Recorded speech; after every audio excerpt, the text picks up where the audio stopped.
İnnel hamdalillah ve salatu ve selamu ala Resulillah. Assalamu alaikum ve rahmetullahi ta'ala ve berekatuhu.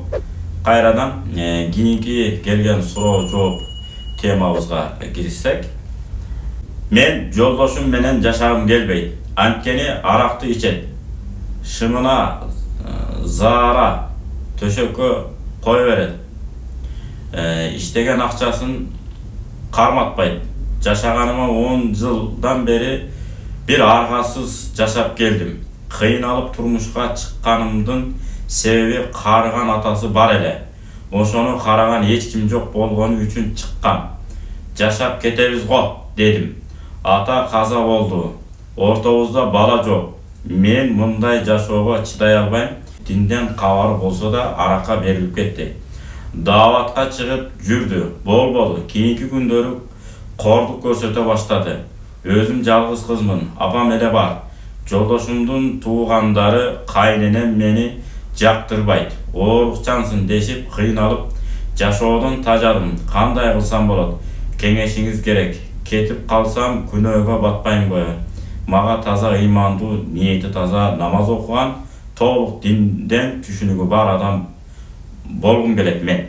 Рухум кыйналды, үйрөнүп жатам. Иншалла, Алла разы болсун. Жашоосу өтө татаал экен жашооңуз. Кудай таалам сизге жеңилдик берсин. Алла таала Кур'ан-ы Каримде Инналлаха ла югайру ма биқаумин хатта югайру ма би анфусихим. Алла таала Кур'анда айтат, өзүңөр өзгөртмөйүнчө мен силерди өзгөртпөймүн деп Кур'анда айтып атса. Ошондуктан күнүнө пайгамбардын өмүр баянынан бир аз окуңуз. Арапча Кур'ан окуган үйрөнүңүз, кайсы кесипке өнөргө аялдарга ылайыктуу. Ошолорду үйрөнүңүз, үйдө отуруп албаңыз. Кыскасы, кейип отурганга убакыт калбаш керек. Ушунчалык жанталашып, изденип, бизде Кудайга шүгүр, тил жагынан, тил үйрөнүү жагынан дая өнүккөн, жана шеф поварлоо айттык го жана кулинарный бүт ушундай окууларга кирип, алаксып, өзүңүз өйдө көтөрүңүз. Анан Кудай буйруса, баягы бир адам көзүн көтөрүп келсе, мен көзүмдү оюп алдым деп. Көзүн оюп алган адамды чакыртып, андан сурак алмайынча чечим чыгарбайт. Эмне үчүн? Балким бир көзүн ойдурган адам анын эки көзүн оюп алган чыгат деп. Ошондуктан Кудай таалам сизге оомат берсин. Барган жерде гүлдөткөн аял болот, өнүктүргөн аял киши болот. Аялдарда толук сонун мүмкүнчүлүктөр бар. Бирок тагдырдын тамашасы ар кандай сизге бир аз мондай кыйынчылык дуушар болуп атыптыр. Сабыр кыласыз. Сабырдын түбү сар алтын дейт. Алла таала Кур'анда айтат го, бисмиллахир-рахманир-рахим. Васбир ала ма якулун. Адамдар айтып аткан нерсеге сабыр кылып кое бер деп. Адамдар айта берет деп. Ошондуктан Кудай буйруса, жана жогоруда айткандай аракет кылыңыз, өзүңүз өнүгүңүз, жолдошуңузда бир не иш жагатага, ошол иштер менен алаксытып алдыга жетелесеңиз, Кудай буйруса баары жакшы болот. Эгерде болбой турган болсо, жана кетип калсам болот атпайсыз, кетип калганга болбойт. Ачык, башыңызды ачып, жолуңузду ачып, эгер такыр болбой турган болсо, анан бөлөк өзүңүздүн жолуңузга түшсөңүз болот. Болбосо андай жолго барбаш керек. Себеби пайгамбар Мухаммад алейхиссалам хадиси бар. Алла таала адал деп эсептеп койгон нерселердин ичинен эң каарын келтирген бул талак деп. Талак берүү деле адал, бирок Алла тааланын каарын келтирет. Качан ал такыр жашаганга болбой калды, мүмкүн эмес деген учурда гана талак суралат, талак берилет. Кийинки сурообуз. Биз Бишкекте турабыз, бир тууганыбыз бар, аябай ичип жатат. Ошону окутса болобу? Жардам бере аласызбы? Имам Шафи өтө керемет сөз айткан. Илмул фикх лил адиян, илму тиб лил абдан. Шариат илими бул дин үчүн, фикх илими. Ал эми медицина илими бул дене үчүн деп.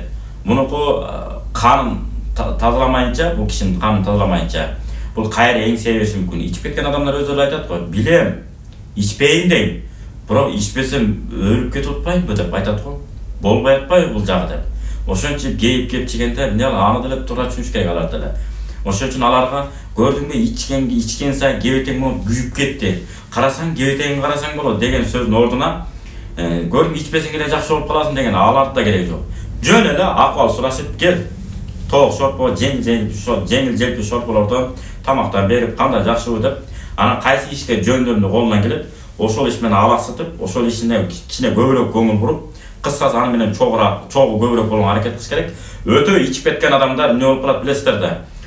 Ар кимге таарынычын, арыз муунун көп айта баштайт дагы. Таарынганга шылтоо издеп баштайт. Бул мынтип атат, карасаң тигинтип атат. Себеби анда убакыт кенен бош. Ошон үчүн адамды эч качан бош калтырбашыбыз керек. Ошон үчүн жана Алла Таала эмне кылды? Вала басатар ризқа. Эгер Алла Таала жер бетине рызкыны гилем төшөгөндөй эле асмандан жаадырып төшөп салганда дейт, адамдар бузукулук лабагау дейт, чектен чыгып кетпек адамдар. Ушунун тафсиринде келет, Абдуллах Самарканди ошон чоң аалымдар чечмелейт. Эмне дейт? Эгерде эч кандай мээнетсиз эле Алла Таала рызкыны мол кылып, нөшөрлөтүп, жаадырып койгондо адамдар бузулуп кетмек дейт. Ошондуктан адал эмгек менен тиричилик кылып жашаган кандай жакшы, бузукулук кылганга бир да убактыбыз калбайт деп. Ошондуктан пайдалуу кесиптерди, иштерди бир жерге, эки жерден, үч жерден иш алып алган жакшы болот. Жеңил жеп ишке жараша. Мисалы, мугалим болсоңуз, эртең менен бир университетте сабак бересиз. Түштөн кийин бир университетте сабак бересиз. Анын эртеси дагы башка университетте, анан дагы бир университетте. Кыскасы 3-4 университетте бир сааттан алып иштейсиз. Мисалда, же болбосо устачылык кыласыз. Устачылык кылсаңыз, мисалы быйыл жер тамдаш десе, 2 жыл дайыр жерлерде кора жайларды иштейсиз. Кыскасы, окшош болгон темада бош жатып, бир туура эмес нерселерди жасап алганга убакыт калтырбаган кандай жакшы. Анан үстүнөн бир нерсе кечке окшошо берсе, адам мындан дагы эмне болушу мүмкүн? Тазашы мүмкүн. Ошон үчүн мына жер бетине басып, тияна, бияна кыдырып турганда жакшы, аралашып турган жакшы, эл менен баарлашып көбүрөөк маектешиш керек.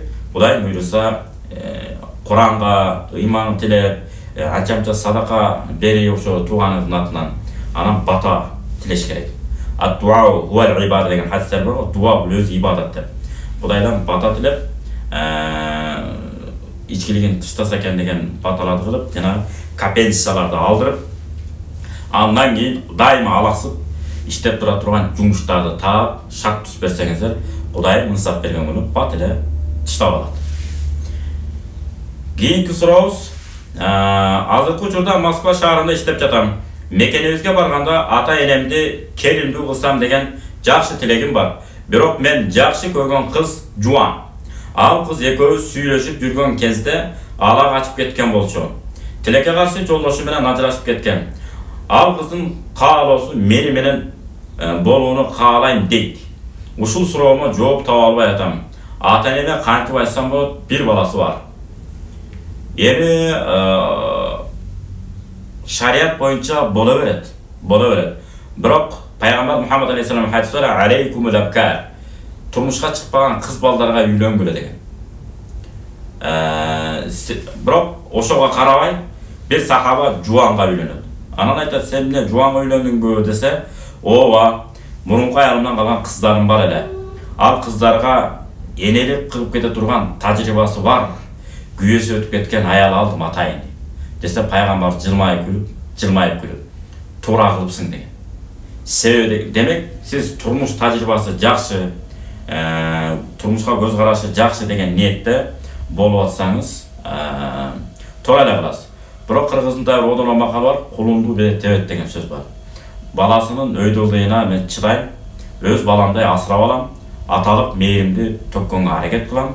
Бирок документти атып тигил атасы тура бериш керек. Бирок сиз дагы шарият боюнча өкүм жагынан ата сыяктуу болуп каласыз. Тарбиясын көрүшүңүз керек, өйдөлдү жагынан бүт баары мен ыраазымын, камкордук кыла алам дешиңиз керек. Себеби кээде өйдөлдөй болуп калса, ошону мындай болбойбу, тигиндей болбойбу дей турган болсоңуз, эртеңки күнү келинчегиңиз дагы таарынышы мүмкүн. Атаңыз өз атасы болсо мындай кылбайт беле деген сыяктуу. Ошондуктан кошо асырап алам десеңиз, же балким келишесиздерби, өзүнүн атасына берип сиз муну үйлөнсөңүз, ал боло берет, эмне болбосун. Пайгамбар Мухаммад алейхиссалам деле Хадиче небизге эмне болгон? Жуан абалда үйлөнгөн ал. Турмушка чыккандан кийин жолдошу өтүп кеткен. Анан ага эмне болгон? Үйлөнгөн. Пайгамбарыбызга тийген мындайча айтканда. Ассаламу алейкум ажеке. Мен өзүм экинчи группадагы мүмкүнчүлүгү чектелген адаммын. Оорудан улам оң колум жакшы иштебей калган. Сол кол менен жеген тамак арам деп угуп калдым. Ошондо мен арам тамак жеп жүргөн боломбу? Меники эми айла жоктон болуп жатат да. Жооп берип коесузбу? Сураныч. Алдын ала рахмат. Ва алейкум ассалам. Шариат боюнча, сүннөт боюнча кандай гана тамак жебейли, биздин салтыбызда да ошондой билесиздер. Суу ичесизби, тамак жейсизби, оң кол менен жешибиз керек. Кандай эле пайгамбар Мухаммад алейхиссалам айткандай, "Вакул бияминик", оң колуң менен жегин деп. Баягы айтат го бир жаш бала, мен пайгамбар Мухаммад алейхиссаламдын коласында болчумун, тарбиясында болчумун, карамаганда болуп калдым дейт, талим тарбия боюнча. Анан алдыбызга тамак келип калды. "Ва канат татишу фи сохба" дейт. Мен колум дейт, тамакты ойноп алат, кичине ойноп турат эле. Жакшы кармай албайм деген, түшүп кетет, кысасы ушундай. Ошондон сол кол менен жеген мага ыңгайлуу болчу. Деп анан сол кол менен жейин десем, пайгамбарыбыз ошол жерден айтты мага. Кантип айтты? "Вакул бияминик", оң колуң менен же.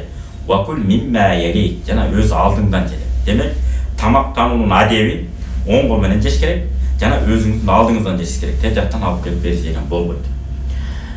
А эгерде таптакыр оң колуңуз иштебей калса, анда айла жок. Сол кол менен жегенге туура келет. Анан колуңуздан келишинче азыр эми медицина деген аябай жетишип калган. Балким массаж кылдырып, каратып, кээ бир нерселер буулуп калган, ошолорду ачтырып койсоңуз, балким колуңуз жаштайкы болуп иштеп калат.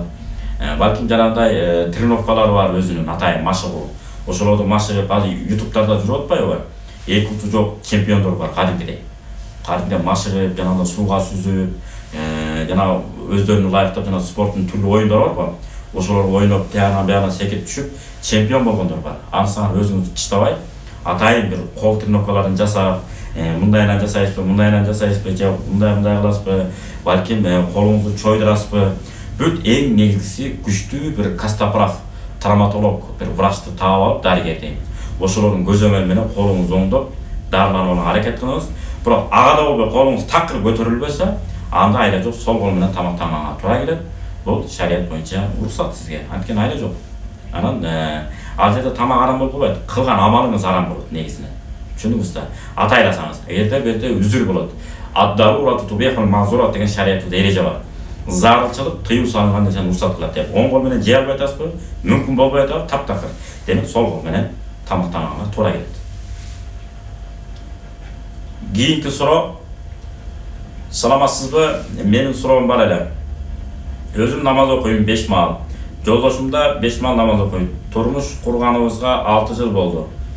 Жолдошум дайыма мага каршы болуп келет. Бардык нерселермен мен аны айтканы менен болом. Январ айында мектепке повар болуп жумушка киргем. Балдарга ысык тамак берем. Февралдын 20-сында 3 күнгө окууга чакырып аткан. Мен баргым келет, билим алгым келет. Бирок жолдошум жибербей атат. Барсам болобу же жолдошумдун айтканын угуп, иштебей үйдө отурушум керекпи? Жолдошумдун кредити бар. Карызы көбөйүп кетти. Мен кичине болсо да жардам болсун деп жумушка киргем. Жумушка да 4 ай жалдырап жүрүп уруксат алган. Кандай болгон күндө дагы артык кылам деп тыртык кылып албаңыз. Кайсы бир аял 5 маал намазда бекем болсо, адал арам деп билип, күйөөсүнүн айтканынан чыкпайса, мындай айтканда күйөөсүнүн ыраазылыгын тапса, Алланын ыраазылыгы үчүн, ал аял түз эле бейишке кирет деп. Ошондуктан жолдошуңуз менен жакшынакай кеңешип, аялын укпаган эркек болбойт. Ибн Катир рахматуллахи алейх тафсиринде келтирет. Атабыз Адам алейхиссалам кандай эле оо энебиздин тилине кирип алданып калгандай, кандай эркек болбосун аялына алданат баары. Кээде билбей алданышы мүмкүн, кээде билип туруп деле алданат. Айла жок да, эмне кылат башка? Мунун болор ушул экенин мейличи дейт экен да. Көрдүңүзбү? Ошондуктан сиз жолдошуңуздун айтканы эле хоп сиздики туура, мындай болот. Мен сизге бир аз жардамдашайын дедим эле. Мына бүт бар адал жол менен, болбосо жүрөкөз чогоралы, окууга киргенде мындайраак далбыраак жерде отуруп турасыз. Мен ошол жерде чыкып окуп алайын, бир жогорку деңгээлде санап сессия деген бар. Ошолор талап кылганда мен ошол шарттарга жооп бере албай, жүдөп калбайын. Бүт санап сессия талап кылган, сез талап кылган нелер бар? Ошолорду толук кантип аткарыш керек, кандай шартта тамактар жасаш керек, үйрөнүп алайын деп атам. Анан үстүнө үйдө отуруп баягындай зери күчтүү болот экен. Мен бир аз болсун тыйынтап сизге жардамдашайын, билим алайын, өнүгөйүн, өсөйүн деген сыяктуу жолдошуңузду ынандырганга аракет кылыңыз. Ана такыр көнбөсө, биротоло жолдошуңуздан кур калбай, көңүлүн өтө катуу калтырып алсаңыз, кайра жибите албай, айызбектей болуп тоңуп кала турган болсо, аны ээрите албай каласыз. Ошондуктан жолдошуңузду көндүрүп, жолдошуңуздун батасы менен мындайча айтканда барып анан ишиңизди улансаңыз жакшы болот. Көнбөсө демек болбойт. Менин атам мен 8 айымда эле ажырашып кетишкен. Ата-энем 8 айымда эле ажырашып кеткен деп атат да. Апам жини келип мени өз фамилиясына өткөрүп алган. Кийин апам башка турмушка чыгып, мен 16-га чыкканда өгөй атамдын атына которгон. Кийин мен турмушка чыгып, жолдошумдун фамилиясына өткөм. Эми мен андай болбоорун уктум. Бул күнөө дейт. Өз атасынын атына катталыш керек экен. Ушул жөнүндө маалымат бересиздерби? Алла ыраазы болсун сизден. Эми албетте, жолдошуңуздун фамилиясын өтсөңүз белгилүү эле. Бирок Огна деген жер бар го, кимдин кызы деген. Ошол жерге сиздин атаңыздын атынан турса боло берет. Болгону баягы ыңгайлуу шарт болуш үчүн жолдошун фамилиясын өтөт. Эмне үчүн? Жана иш кагаздар, документтер жана башкалар ыңгайлуу болуш үчүн өтүп койсоңуз ал боло берет. Эң негизи кимдин кызы десе, баланчанын кызы дей турганда тиешелүү документтерге өз атаңыздын аты жазылып турса болду. Ошол жарай берет. Кимдин кызы десе, баланчанын кызы дейсиз да. Кайнатаңыз эмне дейсиз? Баланчанын келини деп айтасыз. Бүттү, ошо менен шарият маселеси чечилет. Ал өз атаңыздын аты туруп, таптакыр жок кылып турган башка эле бир кайнатаңыздын кызы деп катталып албайсыз эч качан. Катталып алсаңыз анда туура эмес болот. Мен ушунун кызымын деп антип катталыш да мүмкүн да эмес. Ошондуктан эң негизгиси өзүңүздүн атаңыздын аты билинип турса, башка тиешелүү иш кагаздарга баланчанын кызы деп атаңыздын аты жазылып турса болду, маселе жок. Кийинки суроо. Амансызбы? Сизге Алланын тынчтыгы жана берекеси болсун. Сизге бир суроом бар эле. Биз жакында балалуу болобуз. Баланын атын эгер уулду болсо Мухаммад деп коем деп Кудай алдында сөз берип койдум эле. Жакында бир туугандарыбыздан бирөөсү баласынын атын Мухаммад деп атапты. Биз кандай кылабыз? Башка ысым коелу десек, Кудайдын астында сөз берип койгондон кийин бир аз ыңгайсыз болуп атабыз. Кеңеш берип коюңуз үчүн чоң рахмат. Албетте, өтө маанилүү суроолордун бири экен. Бизде Мухаммад десең, Мухаммад Али, бизде Мамбет Али деп коет. Мухаммад Карим, аттарды улап кое бериңиз да. Сөзсүз түрдө эле Мухаммад атап коюп коем ошону дебей, Мухаммад Карим, Мухаммад Амин деп аттарды улап койсоңуз болот. Мамбет Али деген аттар бар. Бүгүнкү күндө Мамбет Алиев деген фамилиялар бар. Мамат Карим деген аттар бар, туурабы? Өзгөчө мына ош тарапта көп коет. Ушул сыяктуу аттарды Мухаммад дегенге дагы бир-эки аттарды кошуп койсоңуз, Мухаммад Расул деп боло берет. Сөз кошуп коюңуз. Кудай буйруса, Кудай алдында берген сөзүңүздү жүзөөгө ашырган болосуз. Кийинки сурообуз.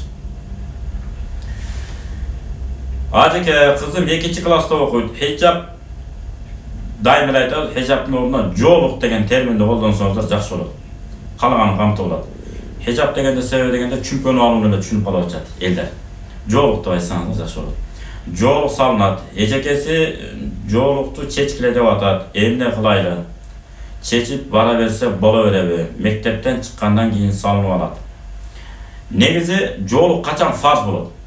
Жоолук кыз бала эрезиге жеткенден баштап фарз болот. Демек жоолукту эмне үчүн салыныш керек? Ошолорду билип алгандан кийин салынса жеңилирээк болот. Ошого чейин таптап, үйдө салдырып, кайра чечип коюп, кайра үйдө салдырып, каныктырып, көндүрүп, мындайсында жоолукту сүйө турган кылып, мыкты деңгээлде. Анан мектепте аппак жоолук салдырсаңыз да жакшы болот. Карала, торала, анан ботала, сотала чыгып урлакай эмес.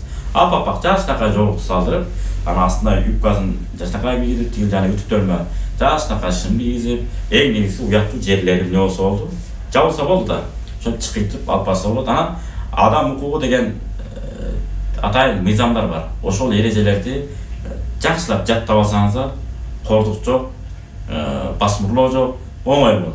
Макул, эгерде жоолукчан киргизгиңиз келбесе, мен анда прокуратурага кайрылуу жазам. Ушул боюнча ошо мыйзам талаасында сүйлөшөбүз.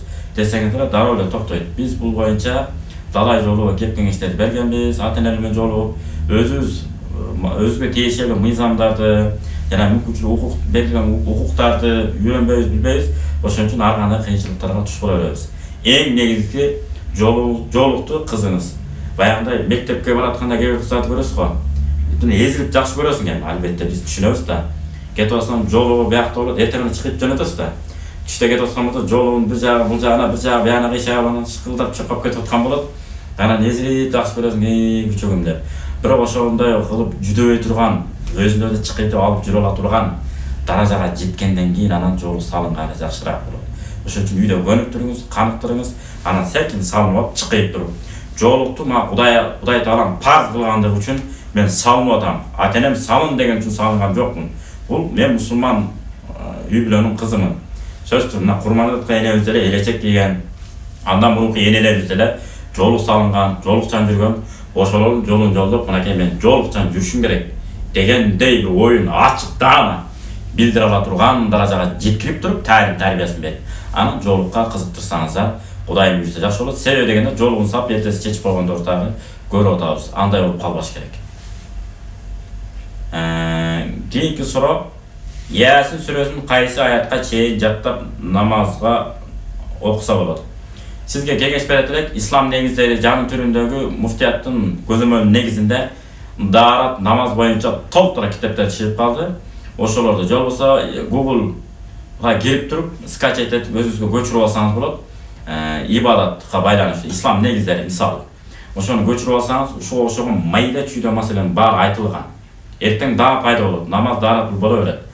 Ошол нерседи айта кетели, намазга 3 аят болсо болду, жарай берет. Мисалы, Ясин вал Кур'анил Хаким иннака ламинал мурсалин. Болду, ушуну жарай.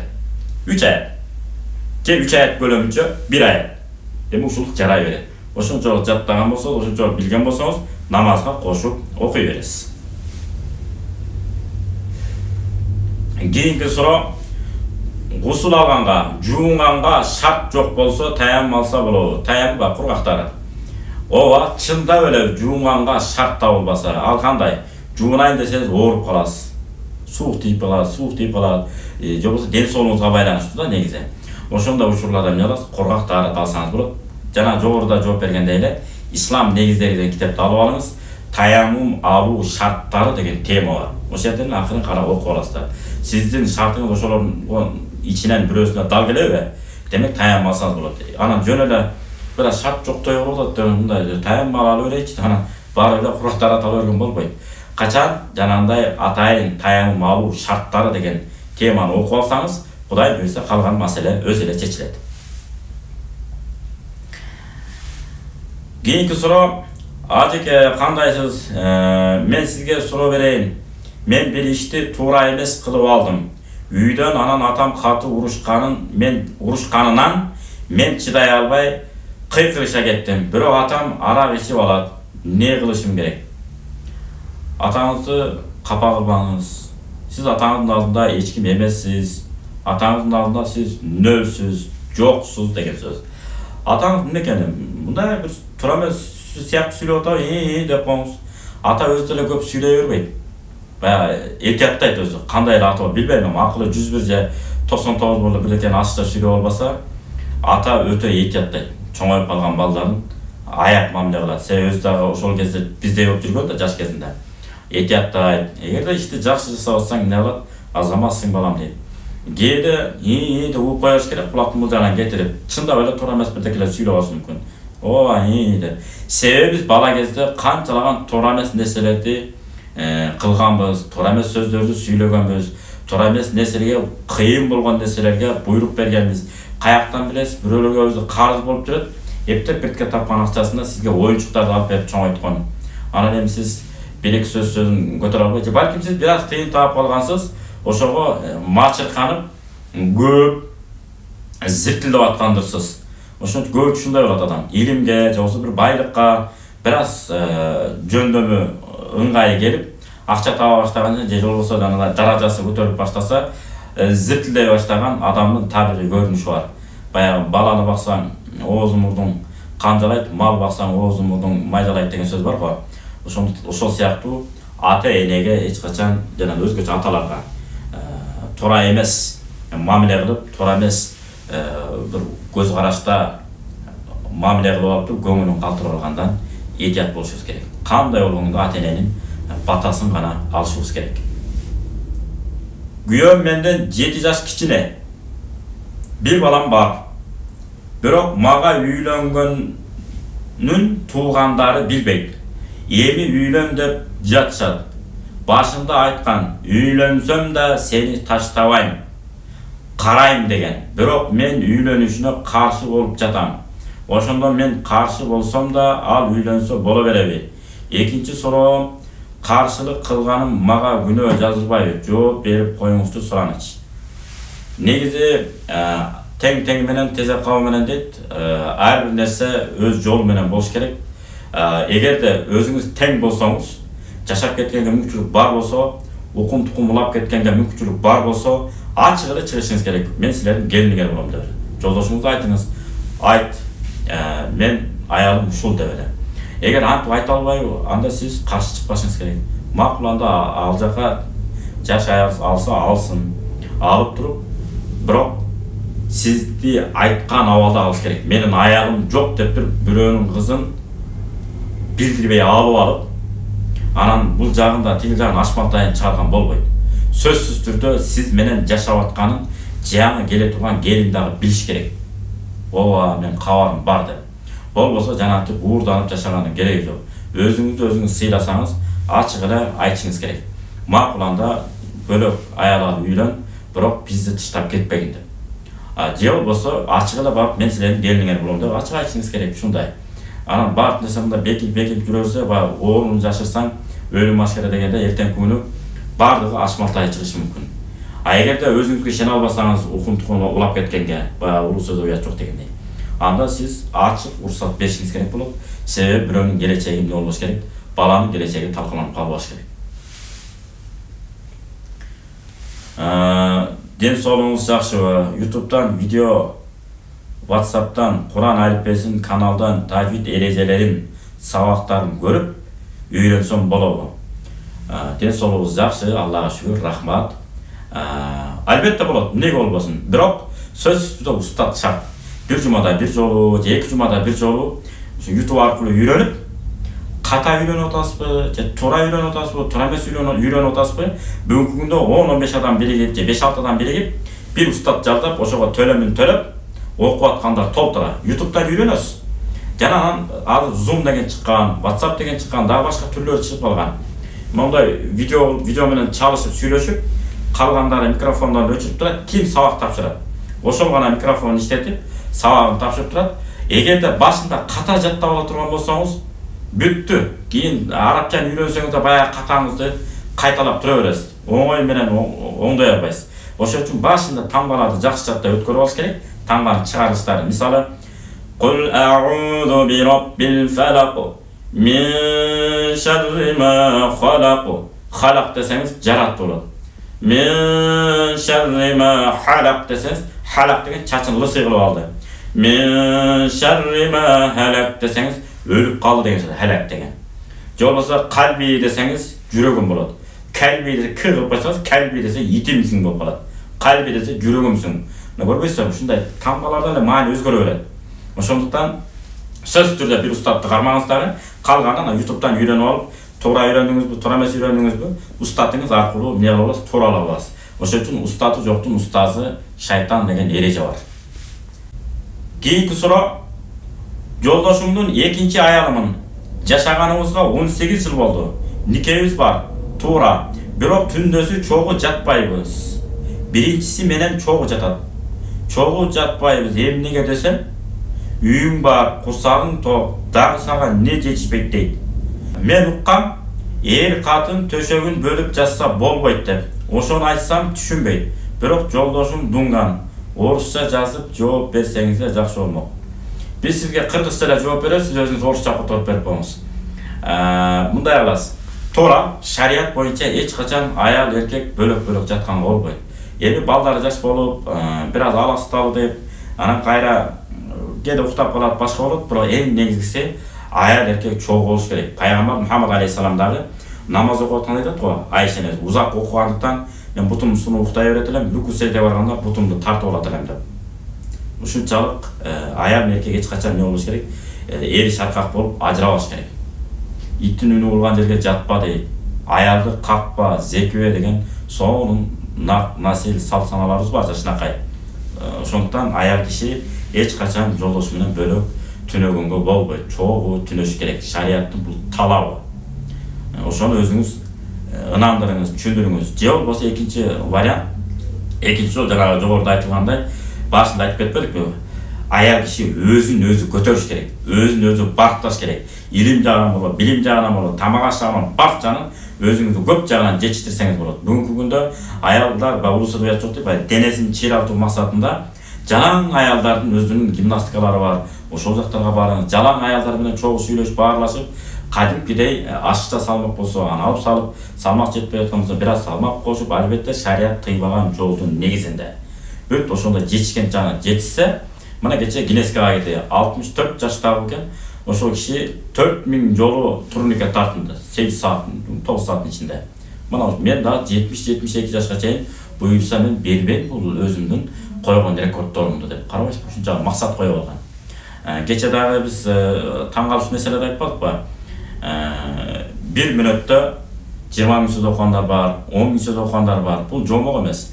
Мына биздин Москвадан келген Эркинбек деген окуучу балдарыбыз бар. Ошол окуучу балдар бар, Москвадан келген, атайын окуп атышат, грамматика окуйт.